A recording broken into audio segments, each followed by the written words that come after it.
Како ќе се овозможи рамноправност помеѓу гимназијалците и учениците од средните стручни училишта при полагањето на приемните испити на факултет, знаејќи дека тие имаат подлабоко знаење во таа наука?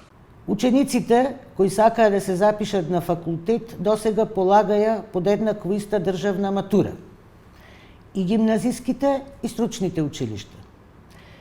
Тоа значи дека и тука може би некој ќе покаже поголемо или помало знаење. Јас мислам дека при упис на факултет и во овие услови организирање на приемен испит само за оние ученици и во оние факултети каде што на долната граница ќе се појават повеќе ученици со подеднакво изброј на поени, значи не за сите приемен испит, туку само тие ученици.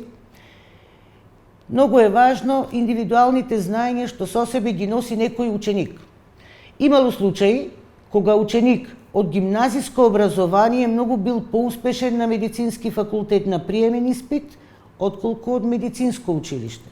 Значи, зависи од индивидуалните знаења на секоја личност посебно.